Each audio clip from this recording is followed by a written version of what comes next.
Tänään käsittelemme 5 elementtiä, jotka tulisi poistaa kodistasi, koska ne houkuttelevat köyhyyttä ja pysähtyneisyyttä. On erittäin tärkeää, että kiinnität huomiota näihin tietoihin, jotka jaan.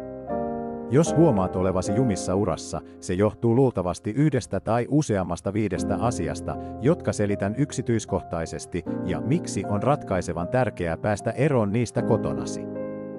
Ensinnäkin, ymmärrä, että kaikki kodissasi, esineistä itseesi, sisältää energiaa. Tämä energia voi viedä sinua eteenpäin tai haitata tavoitteitasi. Kun tajusin tämän, aloin analysoida jokaista kodin esinettä. Huomasin, että monilla oli siteitä menneisyyteeni. Poistamalla ne aloin toteuttaa elämässäni ihmeitä, joita en ollut koskaan kuvitellut. Käytä muutama minuutti huomion kiinnittämiseen, sillä nämä tiedot ovat uskomattoman tehokkaita. Jos sitä sovelletaan elämääsi, koet myös ihmeitä. 5 asiaa, jotka kerron nyt yksityiskohtaisesti, liittyvät värähtelyn periaatteeseen. Aloitetaan ensimmäisestä, vaatteista, joita ei enää käytetä. Ajan myötä vaatteet imevät ostohetken energiaa. Päästä eroon niistä, joita et enää käytä, annat energian virrata etkä pysäytä edistymistäsi. Toinen on välttää rikkoutuneita esineitä kotona. Vaurioituneet esineet, olivatpa sitten keittiövälineitä, koristeita tai muita, ovat suuria energiavarkaita ja tukoksia. Kiitä heitä heidän palvelustaan ja hävitä ne, älä yritä korjata jotain, joka on jo rikki. 3. OM pitää kengät puhtaina ja hyvässä kunnossa. Elämän matkaa ohjaavat käyttämäsi kengät. Puhdista ne saapuessasi kotiin, jotta ne eivät tuo ulkoista energiaa. Vaihda kuluneet kengät varmistaaksesi vakaan polun elämässä. 4. on päästä eroon esineistä ja vaatteista, jotka liittyvät ihmisiin, joita ei enää ole elämässäsi.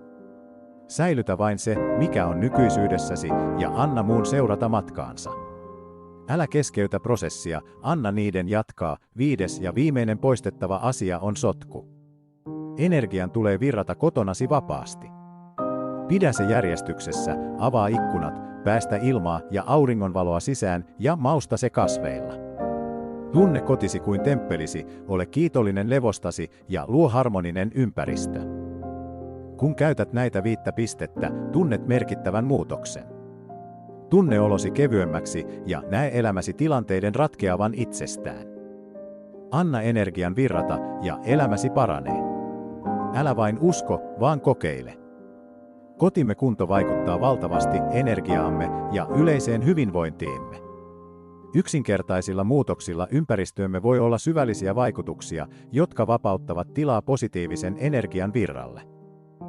Päättämällä tietoisesti ympäröidä itsesi asioilla, jotka ovat sopusoinnussa nykyisen itsesi kanssa, avaamme ovia uskomattomille muutoksille ja korostamme kiitollisuuden voimaa tavaroista luopumisessa.